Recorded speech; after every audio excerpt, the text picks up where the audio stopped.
On s'hydrate. Parce qu'aujourd'hui, on parle. Les filles, dites-moi si vous préférez que ma télé elle soit allumée ou qu'elle soit éteinte. Parce que moi, je m'en fous. Mais c'est pour vous la cheminée en fait.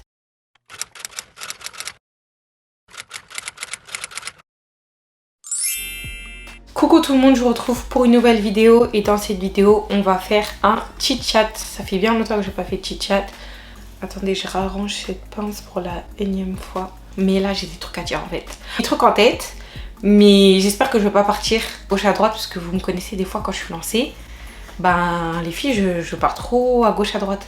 Donc bon, je vais essayer de rester carré. Il y a quelques sujets, j'ai vraiment besoin d'en parler. Donc je vais en parler.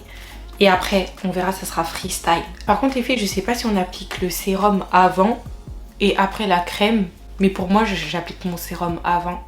Et après, j'applique ma crème. Je sais pas si c'est l'inverse. Bref. Attendez, j'applique juste ça pour bien vous parler après. Aujourd'hui, on va tester ensemble un fond de teint que j'ai acheté. Je l'ai acheté cet été. Je l'ai acheté avant l'été. Et je l'avais mis une fois que je devais partir en quelque part. Quand je l'avais mis et je le trouvais horrible. Alors que le fond de teint coûte grave cher. C'est le fond de teint Estée Lauder. J'espère de tout cœur, vraiment, que c'était juste ce jour-là que le fond de teint était moche. Parce que pardon, je refuse d'avoir dépensé de l'argent pour rien dans ce fond de teint. Sachant que tout le monde disait « Ah, il est trop bien, nanana, c'est le meilleur fond de teint ». Il a vraiment intérêt à être bien en fait. Vraiment. Du coup, aujourd'hui, j'ai envie de faire 2 vidéos et un TikTok. Ça veut dire qu'il faut que je sois belle. Je peux pas louper mon make-up. Le fond de teint, c'est la teinte 4N2. Déjà, je comprends pas comment tu fais un fond de teint. Et c'est comme ça en fait. D'ailleurs, les filles, je suis redevenue blanche. J'ai perdu mon bronzage, comme vous pouvez le voir. Encore, je suis pas arrivée au stade de l'hiver là. Parce qu'en hiver, quand je vous dis, je suis blanche. Une blancheur, vraiment. En plus, moi, je suis quelqu'un, j'ai des cernes et tout, donc c'est trop chiant. C'est parti pour le chit-chat, là. Je reviendrai sur le fond de teint après. Premier sujet. Alors déjà, les filles, on va commencer par ça. Parce qu'en plus, c'est un lien avec le sujet dont j'aimerais parler le plus. Big Prr. Big Prr, ça veut dire quoi? Parce qu'en fait, il y a des personnes qui viennent de débarquer sur ma chaîne qui se demandent ça veut dire quoi Big Prr. Mais il y en a d'autres qui sont là depuis longtemps mais qui ont une vision erronée du Big Prr. Parce que Big Prr, je sais pas ce que vous pensez. En gros, il y a des gens qui pensent et il y a des gens qui disent que Big Prr, mode bad bitch, ça va pas ou quoi? Ça va pas ou quoi? Genre, non. Alors, attendez. Déjà, sachez qu'à la caméra, je suis beaucoup plus claire. Déjà, je tiens à le préciser. Avec la lumière, c'est très différent. Enfin, ça dépend le niveau d'intensité de lumière que je mets. Là, j'ai pas mis une forte intensité. Mais quand je me regarde dans le retour caméra, j'ai l'impression que je suis très claire. Franchement, le fond de teint, je sais pas quoi en penser. J'ai l'impression qu'il est clair. Le fini est très joli. Ça fait effet peau en fait. Ça fait pas comme si tu avais mis beaucoup de matière et tout. Étant donné que j'ai très peur et que je dois faire des trucs après, je refuse que je sois moche. Donc là, je vais appliquer mon fond de teint. Je vais mettre une toute petite pompe du fond de teint NYX. Mon best. Le meilleur fond de teint de toute ma vie. J'en ai testé plein des fonds de teint, cher comme pas cher, c'est le meilleur. Je l'ai racheté. Si je rachète quelque chose, c'est que vraiment je l'aime. Donc c'est pour vous dire. Vous voyez, ça c'est ma teinte. Ça, c'est ma teinte. Je sais pas si vous allez voir la différence entre là et là, mais ça, lumière du jour, c'est parfait. Lumière artificielle, c'est parfait. Revenons à nos moutons. Alors les filles, le Big Prr, c'est quoi? Je sais pas comment vous dire. Genre, c'est une attitude. Vous voyez? Mais pas une attitude en mode bad bitch. Parce que moi, je suis pas dans ça. Moi, je suis enfant de Dieu, ça va pas quoi. Genre, en gros, moi, éloignez-moi de cette catégorie-là. C'est pas parce que j'ai des cils, que je porte des colliers ice, que je mets des grosses boucles d'oreilles diamants, que je fais partie de cette catégorie-là. S'il vous plaît, enlevez ça de votre tête. Tout de suite. Immédiatement. Je vais parler de ça, là, le comportement bad bitch, etc. Ici, il n'y a pas de ça. Il n'y a pas de ça. Big Prr, c'est pas le genre de fille que vous imaginez. Genre, c'est pas le genre de fille en mode je traite les gars comme des chiens, j'ai un comportement de garce, excusez-moi le terme. Je sais même pas comment vous expliquer. Mais Big Prr, c'est vraiment genre un délire. En fait, le Big Prr, c'est drip, c'est... Vous voyez cet environnement-là? Quand t'es drip, je suis désolée, t'es pas obligée d'être en mode olé olé. C'est ça, Big Prr. Tu t'imposes. Vous voyez le délire? C'est ça en fait, Big Prr. C'est tu t'imposes, t'as ton style, t'as ta manière d'être. T'es toi, en fait. Vous voyez? C'est quoi Big Prr? C'est ça. C'est genre en mode tu te démarques. je sais pas, t'as une attitude. Une attitude quand t'es big prr. C'est ça que ça veut dire. Genre, par exemple, vous voyez, dans mon haul, j'avais un chapeau jaune et une fourrure jaune. Ça, pour moi, je peux grave le mettre dans la catégorie big prr. Et moi, ma deuxième tenue bleue avec le chapeau bleu et la veste en jean et le jean, c'est aussi ça, c'est big prr fort. Le big prr, c'est une version adoucie du icy. Vous voyez? Genre, c'est l'adoucissement du icy. Parce que moi, je suis pas une go genre icy, icy vulgaire. Vous voyez ce que je veux dire? C'est ça. Genre le big prr, vous le calez en mode période. Bref, j'espère que vous m'avez comprise. Parce que là, ça commence à être long, mes explications. Là, ça, c'était pour mettre les points sur les i, les barres sur les t, parce qu'il y a beaucoup de gens qui ne comprenaient pas. Et des gens qui l'utilisaient, mais pas de la bonne manière. Genre, rien à voir. Bref, deuxième sujet. Donc, les filles, sujet qui est lié. Alors, le comportement de Bad Bitch. Genre, la génération de maintenant. J'ai parlé, en fait, de la génération de maintenant. Ce comportement-là, genre de Bad Bitch. Parce qu'en fait, il y a des filles qui me suivent. Mais... en vrai, on est des filles de tout âge. Genre, j'ai vu qu'il y avait des personnes très jeunes qui me suivaient. Enfin, très jeunes, j'abuse. Donc 15, 16, 17 ans. Et moi, j'ai 24 ans. Hein. Donc, croyez pas que je suis petite. Donc, j'aimerais vous prévenir. J'aimerais vous alerter. Et j'aimerais vous sensibiliser. Parce que ma chaîne, c'est pas en mode t'es belle et tu te tais. Voilà, c'est pas ça. C'est le comportement avant tout. Parce qu'on est des filles. Ok, on peut être jolie à l'extérieur, mais il faut être jolie à l'intérieur. Je suis désolée, minimum. Et vous voyez cette génération. Dites-vous qu'on est... là, je parle d'un côté spirituel comme d'un côté charnel. Mais dites-vous, on est dans un monde qui est perverti par l'esprit du mal. Donc ça veut dire... bon, pour les personnes qui ne sont pas chrétiennes, je vous explique. Ou les chrétiens qui ne savent pas. Oh, si vous voulez, c'est le diable qui conduit ce monde. Voilà, c'est le prince de ce monde. C'est ce que la Bible nous dit. Donc c'est pour ça que le monde, en fait, il est perverti. Sauf que nous, autant qu'enfants de Dieu, nous devons être renouvelés par l'Esprit Saint, renouvelés par la parole de Dieu. Ça veut dire qu'on ne peut pas se conformer au siècle présent. On ne peut pas se conformer à tout ce qui se passe, tout ce que les gens font. Genre, tu peux pas, en gros, t'identifier à ce monde-là. Je ne sais pas si vous m'avez comprise. Donc voilà, ça c'est d'un point de vue spirituel. C'est-à-dire que là... quand vous allez voir des choses entre guillemets dans le monde, certaines tendances, etc. Nous, autant que chrétiens, on ne peut pas les suivre. Voilà, on ne peut pas les suivre parce que bah, t'es en Christ. Genre pour les chrétiens, parce que bien évidemment, je suis chrétienne. Donc je peux m'avancer sur ce sujet-là. Dans les filles, là où j'aimerais en venir, c'est que je sais pas si vous avez suivi, enfin si, vous devez suivre, parce que ça fait maintenant des années, genre je dirais peut-être 3 ans. 3 ans. Il y a cette mode de genre... être une bad bitch en mode c'est grave lourd. Quand on décortique le mot, quand on le traduit, mauvaise garce. Je suis désolée, il y a quoi de gratifiant dans ça? De dire oui, moi je suis telle pour rentrer dans le moule du monde. Et que tu sois enfant de Dieu ou que tu sois pas enfant de Dieu, je te parle là. La fille qui me regarde là. Ne rentre pas dans ce moule s'il te plaît. Parce que c'est très péjoratif. Il n'y a rien de glorifiant dedans. Donc s'il te plaît, sors-toi cette image de la tête. En fait, il y a des personnes qui croient que genre bad bitch c'est juste un mot comme ça. Genre il n'y a pas de signification derrière. Il y a toujours une signification derrière quelque chose. Ne pensez pas que derrière un mot, une phrase, quelque chose, il n'y a rien. Genre il y a toujours une signification, il y a toujours un truc. Donc il faut toujours chercher les significations, il faut toujours se poser des questions dans la vie. Ça je l'ai déjà dit dans plusieurs de mes vidéos. Toujours se remettre en question, se poser des questions, réfléchir, c'est très important. Pour moi, le plus gros truc qui m'alerte genre dans le délire de bad bitch, la manière de traiter les personnes en fait. Traiter les personnes. Encore, quand les gens parlent de cette attitude de bad bitch, c'est plus par rapport aux hommes. En gros, traiter les hommes comme des chiens. Vous voyez comment en gros la femme se fait traiter par les hommes, par des hommes qui sont mauvais. Ouais, on va dire les bad boys. En gros, c'est retournement de situation. Hop, les filles, on se lève, on les décapite, on leur marche dessus. C'est nous maintenant on fait la loi. Vous voyez le délire? C'est ça pour moi. Là c'est en mode t'as voulu me faire souffrir etc. T'inquiète pas, je vais m'occuper de ton cas. C'est moi aujourd'hui ton karma. Allô en fait. Pour moi les personnes qui pensent comme ça, je suis désolée, vous êtes dans un monde mais complètement erroné. Totalement égaré. Pour moi il y a un fil qui a pété dans la tête. C'est pas possible. Là premièrement, nous autant qu'êtres humains, on est personne.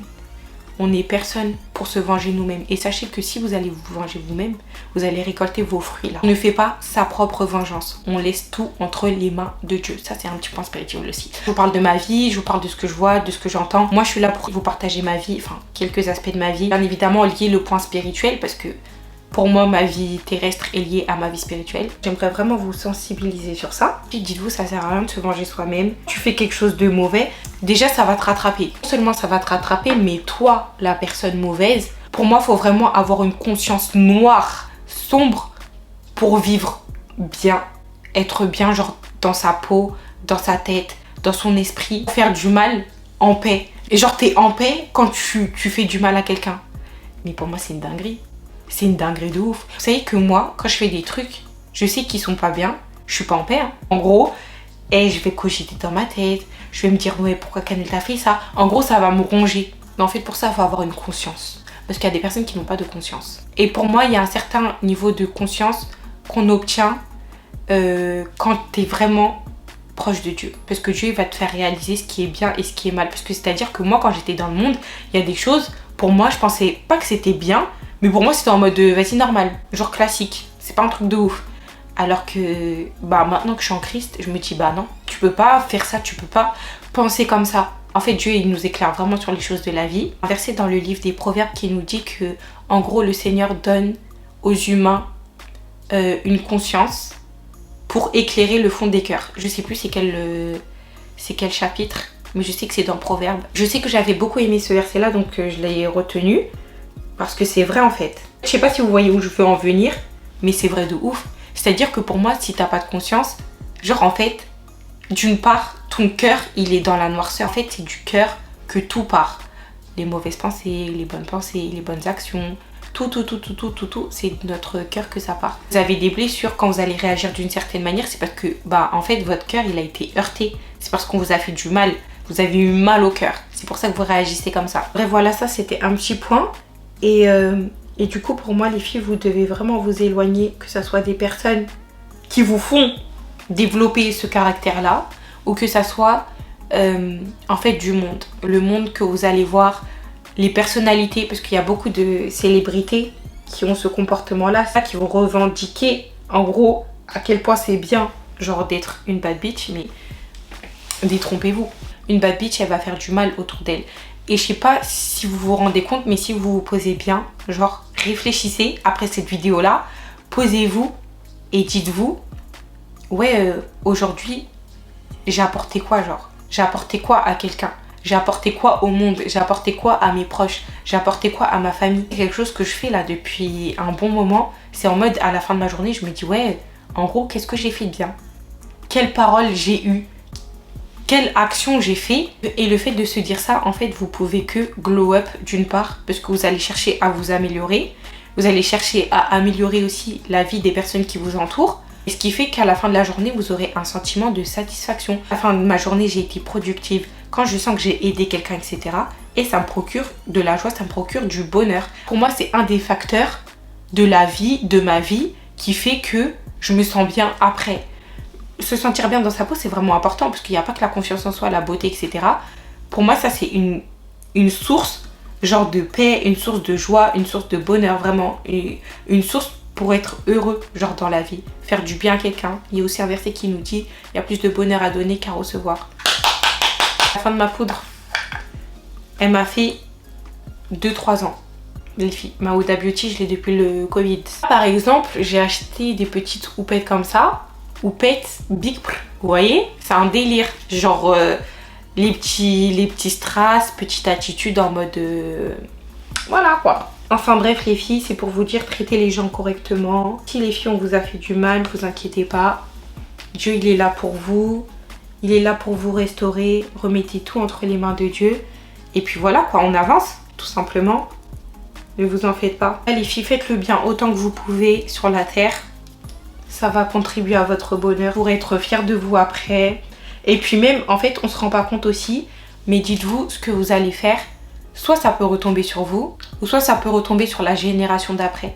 Si vous voulez pas que vos enfants, voilà, ils aient une vie bancale, s'il vous plaît, faites attention à plein de choses. Je dis des fois et je prie et je demande pardon à Dieu parce que je me suis dit que bah, j'avais fait grave du mal à mes parents. Enfin, grave du mal, j'abuse. Mais en gros, pour les personnes qui savent, j'avais fugué. Je mentais de ouf. Oh là là là là là là. J'imitais la signature de ma mère. Lycée pendant 1 an. Les filles pendant 1 an. Pour les personnes qui savent, pour les personnes qui me connaissent depuis. Et je faisais ma vie, j'allais pas en cours. Et je faisais mon emploi du temps toute seule en fait. Je veux pas que mes enfants ils soient comme ça. Genre je me dis purée Canel t'as fait ça dans ta jeunesse et tout. Toi tes enfants ça va être comment? Donc voilà, ne cherchez pas midi à 14h. Faites autant le bien que vous pouvez dans la vie. Je sais que parfois c'est pas facile.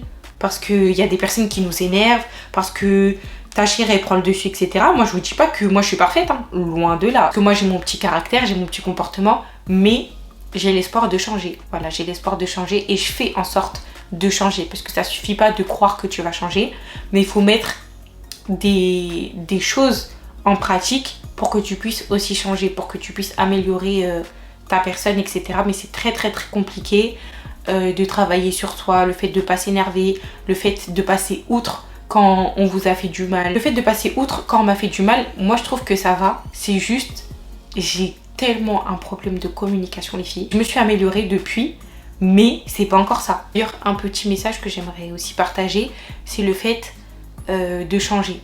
Le fait d'évoluer, le fait d'avoir des nouveaux objectifs. Bref, vous voyez le changement. Parce qu'il y a beaucoup de choses qui peuvent nous décourager. Par exemple, là, je vais vous parler de la perte de poids ou encore de mon comportement, de ce que je viens de vous dire. En fait, quand je regarde 2 ans en arrière, et quand je regarde maintenant, je suis fière de mon parcours. Parce que je me dis, aujourd'hui, comment je réagis face à certaines situations, je suis contente parce que je suis plus là où j'étais. En gros, je suis plus la personne d'il y a 2 ans, je suis plus cette personne-là qui était hyper agressive, qui était hyper froide. J'avais un côté peste, méchant. Je pouvais dire des paroles très très blessantes parce que tu m'avais blessée. Je savais où appuyer pour faire mal. Et je me dis, Dieu merci, je ne suis plus cette personne-là. Genre, il n'y a pas 1 gramme de moi depuis 2 ans, je n'ai pas été méchante. Genre en gros, depuis 2 ans, j'ai pas appuyé là où ça fait mal. Vous voyez ce que je veux dire? Je parlais de ça avec ma soeur il y a quelques jours. Et en fait, c'est pour vous dire, c'est pour vous encourager que parfois, quand on pense, quand on se remet en question, on se dit ouais, et vas-y, ça me saoule. J'arrive pas à progresser, j'arrive pas à avancer. Par exemple, vous avez perdu 3 kilos, vous êtes en train de stagner ou vous avez repris 1 kilo. En fait, il faut que vous vous disiez dans votre tête, merci Seigneur, parce que je suis plus là où j'étais au début. En fait, dites-vous que votre vie, c'est un processus. Tout dans notre vie, c'est un processus. C'est-à-dire que à partir du moment où tu avances, sois heureux, sois heureuse. C'est tout. Je sais à quel point c'est chiant de stagner. Je sais à quel point c'est démoralisant. Mais si vous vous posez et vous réfléchissez bien, vous allez vous dire, bah, ok, en fait, j'ai avancé dans ma vie. Donc demain tu es en perte de poids, tu fais 70 kilos et que demain tu fais 69,8 et dis-toi que tu fais plus 70 kilos, tu fais 69,8, tu as perdu 200 grammes. Et après peut-être après-demain tu vas reperdre 200 grammes. Petit à petit tu vas perdre des kilos. En fait c'est ça. Pour moi ça c'est une des clés de la vie, genre pour garder espoir, pour garder de la force, pour garder la foi. Bref, pour garder plein de petites choses qui sont importantes dans une vie. C'est ça qu'on doit faire. C'est comme ça qu'on doit réfléchir. Et moi, j'essaie de réfléchir comme ça à chaque fois. Genre, je me dis, ok, là, je suis plus là où j'en étais. Par la grâce de Dieu, Dieu me transforme petit à petit. Peut-être c'est pas là où je voulais être, mais Dieu merci, j'en suis là. Parce qu'en fait, il faut vraiment se dire dans notre vie que, en fait, Dieu, il fait les choses parfaitement. Il est ni en retard, ni en avance. Donc, si tu es là aujourd'hui, c'est là où tu dois être. Voilà. Et une petite parole pour rebooster un peu les personnes qui sont découragées en ce moment. Ne vous en faites pas. Dites-vous que Dieu il est avec vous. Dites-vous que Dieu en fait il va toujours faire en sorte que vous puissiez être bien, que vous puissiez passer par certaines épreuves, mais ça va vous fortifier en fait. Le fait de passer par certaines épreuves de la vie, dites-vous que vous pourrez être un témoignage pour quelqu'un. Dites-vous que lorsque vous pourrez rencontrer d'autres épreuves, vous aurez traversé ça, donc l'autre épreuve qui va vous arriver, vous pourrez aussi la traverser. En fait, c'est plein de petites choses comme ça qu'on doit se dire lorsque il nous arrive quelques petits trucs dans la vie. L'été 2023, c'était le pire été de ma vie. Genre, j'ai passé clairement le pire été de ma vie. Genre, moralement parlant, horrible. Moralement parlant, ça n'allait pas du tout. Moi, je suis pas quelqu'un genre en mode, je vais me morfondre, genre dans ma peine, dans ma tristesse, des jours, des semaines, je sais pas comme ça. C'est-à-dire que moi, je vais pleurer un bon coup. Et c'est ce que j'ai fait. C'est à base de morve en fait. J'ai pas tout perdu, mais toutes les personnes qui m'entouraient, sachant que déjà il n'y a pas beaucoup de personnes dans ma vie, déception, donc je me suis pris une grosse baffe dans la figure, sachant que pour les personnes qui me connaissent, moi je suis pas le genre de personne qui a 10 000 amis, je suis pas le genre de personne qui fréquente n'importe qui. Le pire c'est ça en fait, c'est que je ne fréquente pas n'importe qui, donc ça veut dire je sais avec qui je marche, et pour moi je marche pas avec n'importe qui, donc ça veut dire que je peux pas me faire avoir. Dans ma tête c'est ça. Et en fait il y a une partie de moi, genre mon ego, quand il prend un coup, ça me fait trop mal. Ça me fait trop mal en fait de me dire que je me suis trompée sur une personne. Ça me fait trop mal de me dire que je voyais une personne comme ça et en fait elle est pas comme ça. Pour ça les filles, ça c'est un truc genre dont j'ai horreur. Dont j'ai horreur de me tromper sur une personne. De me tromper. Je peux pas. Et les filles quand je vous dis je peux pas, je peux pas. Et quand je vous dis ça ferme mon cœur. Genre je sais pas comment vous expliquer, ça ferme mon cœur mais à un niveau. En gros je saurais plus t'aimer comme au début. En fait les filles, je vais vous donner un exemple type. Il y a quelques années maintenant, et en gros, je parlais avec une personne et tout. J'étais pas encore en couple avec cette personne-là. Et j'étais très attachée. Malgré que c'était pas encore bouclé, c'était pas encore officiel. Mais moi, je suis quelqu'un, quand même, je m'attache vite. Parce que vu que j'accepte pas tout le monde, ça veut dire quand le délire, c'est le même. Quand la personne, elle est un peu pareille que moi, genre, il y a vraiment le feeling. Les filles, moi je suis quelqu'un, genre je m'attache hyper vite. Et je suis tellement gentille parce qu'en fait, je vais voir que ça match. C'est pour ça que je m'accroche. Et le pire, c'est que quand je m'accroche. C'est-à-dire que même si il y a des petits trucs qui vont pas, j'ai l'espoir que ça puisse aller. Vous voyez ce que je veux dire? Et je partais trop du principe que cette personne ne me connaît pas encore. Quand on s'était connus sur les réseaux sociaux, je me suis dit vas-y, elle me connaît pas, elle sait pas comment je suis, etc. Donc c'est normal que la personne ait fait un peu n'importe quoi parce que tu me connais pas. En fait, tu peux te dire que je suis grave une meuf chelou. Mais non, je suis pas quelqu'un de chelou. Donc j'ai laissé cette chance, entre guillemets, à cette personne-là de se comporter correctement. Et un jour, cette personne-là, elle a fait un truc, les filles. Elle m'en a fait des trucs, hein. Mais elle a fait un truc. Quand je vous dis, ça m'a tellement blessée. Hein. Blessure n'a blessure. Mais ça veut dire que, en fait, ça a tout tué. Mais quand je vous dis ça a tout tué, c'est-à-dire ça faisait des mois je supportais. Et le fait que j'ai su quelque chose, c'était tellement... Quand je vous dis, vous voyez la goutte qui fait déborder le vase, c'est vraiment ça. C'est la goutte qui fait déborder le vase. Mais genre au sens propre. C'était même pas une claque dans ma tête. C'était genre en gros, c'est trop. Je peux plus supporter, c'était ça. Depuis ce jour-là, parce qu'après j'ai continué à parler avec la personne, ça a tout tué. En fait, j'arrivais pas à aimer cette personne-là. Je sais pas comment vous dire. En gros, je parlais avec cette personne parce que j'étais attachée, mais mon attachement, il était devenu, vous savez, quand vous êtes avec quelqu'un par habitude, ce qu'il faut pas faire, hein, attention. Mais en gros, et je sais pas comment vous expliquer, mais je pense que vous voyez ce que je veux dire. C'est que j'étais avec elle par habitude parce que ma phobie en fait de fréquenter 10 000 personnes, vraiment ma phobie. Toute mon espérance, tout ce que je voyais en cette personne-là, ça s'est écroulé. C'est comme si on te met un poignard et on remue, on mélange. Et ça te tue.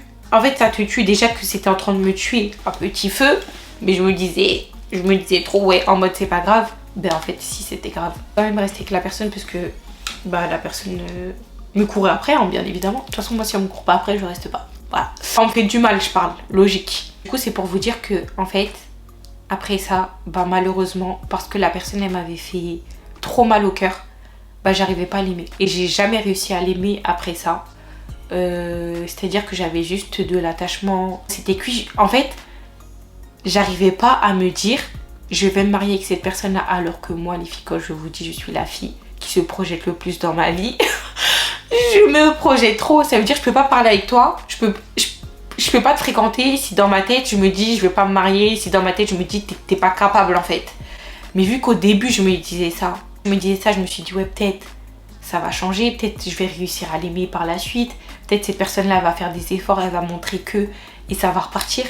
Mais c'est jamais reparti. Je sais plus pourquoi je vous ai raconté ça en fait. Voilà, c'est ça que je vous dis, je pars en freestyle.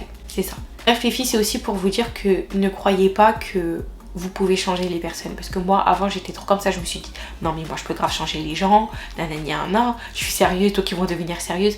En fait une personne, elle devient pas sérieuse parce que vous êtes sérieuse. Une personne, elle deviendra sérieuse avec vous lorsque elle a vraiment envie d'être sérieuse avec vous. Vous pouvez être la fille la plus aimable, la plus gentille, la plus serviable, tout ce que vous voulez. Si une personne, elle veut vous écraser demain, elle va vous écraser. C'est comme ça, c'est la vie. Comme ça, c'est l'être humain. Et puis c'est tout. Et cette vision-là de la vie, comme quoi je peux pas changer les humains, c'est quoi qui m'a fait avoir cette vision-là? C'est un film. Le film, ça s'appelle War Room, W-A-R, Room. Puis quand je vous dis, ça m'a permis d'avoir une autre conception de la vie, une autre vision par rapport à l'homme. Quand je dis l'homme, je parle de l'être humain, pas l'homme, un garçon. C'est ce film-là qui m'a aidé vraiment. Bref, les filles, ma caméra elle est en surchauffe, ça fait 52 minutes que je tourne, je vais finir de me maquiller et je vais clôturer parce que sinon je vais jamais terminer cette vidéo. Voilà, du coup les filles, j'ai terminé de me maquiller. Donc bref les filles, si on doit résumer un peu ce chit chat là, bon je vous ai expliqué un peu la signification du Big Prix. De toute façon ça c'est rien de ouf. Voilà, c'était juste pour mettre les points sur les i, les barres sur les t pour que vous puissiez être au courant. Mais vraiment le message pour moi le plus important que j'ai fait passer, enfin que je voulais faire passer, c'est vraiment ce comportement là, genre cette tendance là du bad bitch. Parce que sachez que malheureusement, les personnes qui se qualifient comme bad bitch, c'est une femme derrière qui est brisée et qui s'est révoltée en fait. Qui s'est révoltée et qui se revendique du coup bad bitch. Rentrer dans un moule de société et tu rentres dans ce moule là alors qu'au fond, dans ton cœur, t'es brisé. Et je trouve ça grave malheureux parce qu'en fait ces personnes là, elles sont tristes et malheureuses en vrai de vrai dans leur vie. Pour moi c'est impossible, mais vraiment impossible qu'une personne mauvaise, donc là bad bitch, bad boy, tout ce que vous voulez, une personne mauvaise, pour moi elle est pas bien dans sa vie parce qu'en fait elle a eu une blessure qui l'a changée, une blessure qui l'a percutée, qui fait qu'aujourd'hui c'est cette personne là. Et cette personne là, malheureusement, étant donné qu'il n'y a rien de gratifiant d'en faire du mal à quelqu'un et tu peux pas être heureux en faisant du mal à quelqu'un, donc cette personne là pour moi elle est juste triste, elle est juste mal dans sa vie. Et voilà, pour moi elles ont un mal-être profond et elles essaient de faire paraître ça cool, bien, alors que en fait il y a rien de bien et même au fond de toi t'es même pas bien. C'était le message pour moi le plus important. Après que j'ai passé un bon ou un mauvais été, on s'en fout un peu. Aujourd'hui ça va bien dans ma vie, donc Dieu merci. En plus j'avais même pas terminé ma story par rapport à l'été, mais si vous voulez je vous ferai un autre chit chat, je vous raconterai un peu plus de choses par rapport à l'été, sans rentrer dans les détails puisque je suis pas quelqu'un qui fait des story time, je suis pas quelqu'un qui expose tous les aspects de sa vie, parce que j'aime pas ça. Parce que derrière des story time, il y a des personnes qui regardent vos vidéos, il y a des personnes qui peuvent être blessées aussi. Ça c'est quelque chose que j'ai compris aussi en grandissant, hein. Vous savez, avant je faisais des stories. Avant je faisais des story time sur YouTube pour les personnes qui me connaissent depuis. Mais bref, voilà, si vous voulez je vous parlerai un peu plus de ça. Dites-moi les sujets dont vous aimeriez que je vous parle, dont je n'ai jamais parlé aussi sur ma chaîne. Me dites pas confiance en soi, comment glow up, on est fatigué. Donc voilà, des sujets dont je n'ai pas encore parlé et j'essaierai de les assimiler à ma vie pour vous donner un maximum de conseils. Je l'ai déjà dit, pour moi le truc le plus important sur ma chaîne YouTube, et c'est pour ça que je reste, c'est par rapport déjà à vos retours, par rapport à ce que je vois quand vous me partagez, quand vous me donnez de la force, etc. Mais c'est aussi le fait de me dire ouais, aujourd'hui j'ai aidé quelqu'un à travers ma vidéo, genre. Et ça c'est le truc le plus gratifiant pour moi et qui fait que je reste sur YouTube. Cette année j'ai grave remis YouTube en question. Je me suis demandé si j'allais continuer les vidéos YouTube ou pas. Je savais pas, mais je me dis que j'ai encore des choses à faire sur YouTube, encore des choses à apporter. Donc voilà. Je suis encore là pour le moment. Mais en tout cas, je vous remercie pour tout, pour votre soutien, pour vos vidéos que je vois sur TikTok. Ça me fait trop plaisir. Les commentaires, l'amour que vous me portez et tout. Ça me fait trop plaisir. Donc je vous remercie. Et voilà, on se retrouve dans une prochaine vidéo les filles. N'hésitez pas à liker, commenter, vous abonner, partager. Vous me revoyez avec le même look, c'est normal. C'est parce qu'après je vais retourner une vidéo. And that's it. On se retrouve incessamment sous peu. Prenez soin de vous les filles. Des gros bisous. Je vous aime. Je vous le dis jamais. Je dis jamais je t'aime en vrai. Bref, je vous aime. Et voilà. Bisous.